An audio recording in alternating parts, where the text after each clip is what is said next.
welcome back. We did it. We finished NaNoWriMo, everybody. So until next year. I want to be a writer because I like to write. I like to tell stories. Very, very sophisticated hats. Not really. It's all about creative writing. This was more my cup of tea. A little bit of a taekwondo. Still, when you get writing, you just gotta do what you can. Thank you for joining me on my creative writing journey. My name is James Seviour. Okay, so this year's NaNoWriMo wasn't as easy as I thought it was going to be. Naturally, I thought after what happened last year that I still think this year I could have had a bit more momentum and actually really tried harder to get it done. However, it didn't actually go the way I wanted it to go, mainly because I didn't have a fixed bow to actually sit and actually write. As you know, I've come back to my homeland and I'm getting back into writing.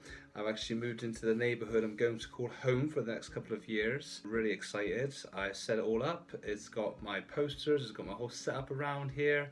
And now it's just having to get writing. I spent all weekend after NaNoWriMo just first relaxing, because as it stands, NaNoWriMo really took a lot out of me this year. All the writing was done on the bus or on the train when I was traveling from my mum's town to this town, and it was 2 hours every day. Well, I did manage to write like 1,500, 2,000 words a day some days I didn't, especially the weekend. But in the end, I managed to force myself through it. In the last week, I don't know how I managed to write like up to 8,000 words in 4 days and 2,000 words a day. But it wasn't like that. It was like 3,000 words on a Monday and like 2,000 words on a Tuesday, panicking on a Wednesday. But I'm not going to lie, this is not a good story. It's crap, actually. The story's good, but the way it was written, it's something of a mix between like modern prose with just telling what's happening. And that kind of frustrated me at one point because I wanted to go into more detail with the characters' thoughts and points of view, especially when I was learning more about the characters I was writing about. So as it stands, Endless Horizon's going to need a lot of work, and so at the moment, although it's 50,000 words, 50,975 to be exact, it still needs a lot of work to actually be readable, in my opinion. The bones are there, but then you need to add the organs, the flesh, and make it a real novel worthwhile of the NaNoWriMo competition.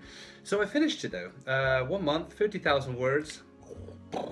Come on, alright. So not only did I finish it, but I managed to do it during a transition in my life, which has been very intense, to say the least. And but I did it, you know. So now I've moved out of my mum's house and I've now moved into my own place. I spent all weekend cleaning because the place was really dirty. Whoever left it before left it with like spider webs and dust and oh, it's disgusting. And it's not much, but it's a house share, lovely housemates. And I've got a bed, I've got a desk, I've got everything set up the way I wanted it to, and it's just having to make it work now. So I'm here, I'm ready to write. I started writing on Monday, the little gang, which I started last year, but I never got the chance to kind of develop.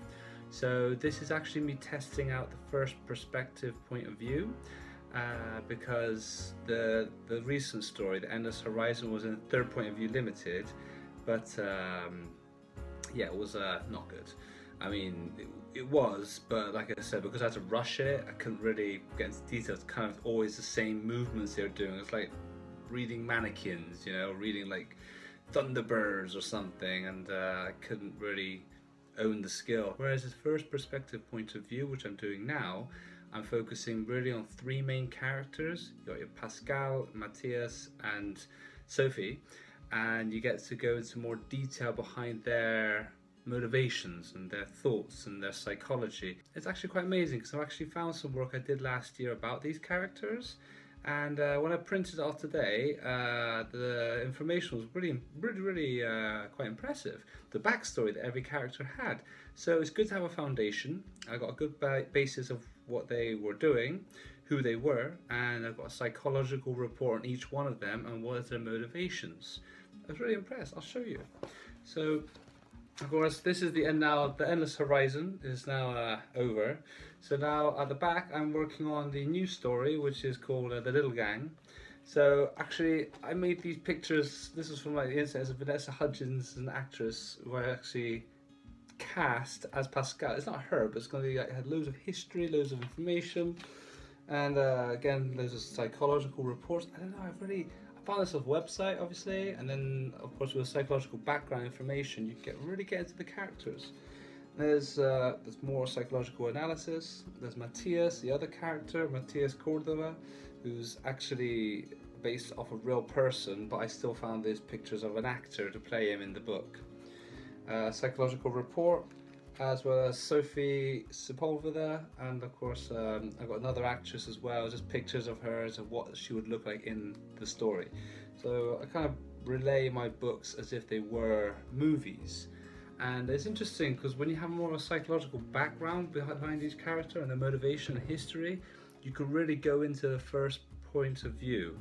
And I think that's what is interesting about what's going to be interesting about this next story.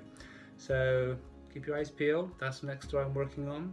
And now with this new facility, I want to maintain this 50,000 word mentality. So I wrote 2,000 words on Monday. I just finished writing 2,000 words about Matthias. Tomorrow's going to be about Sophie.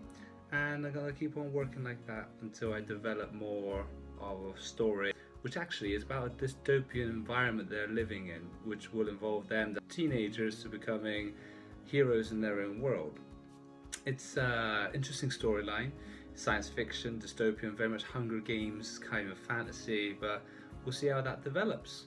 So keep watching, and thank you for your time today. If you have any questions, please let me know. At the moment, I've completed some of my October goals. I'm going to make a new list of goals now that we are in the final stretch of the year. I think rather than making monthly, I'm going to make quarterly goals. I've seen people do that on YouTube. I think quarterly goals makes more sense because I had these goals in October and it's like, well, in November I didn't write any goals, you know, because I was still doing the goals from October.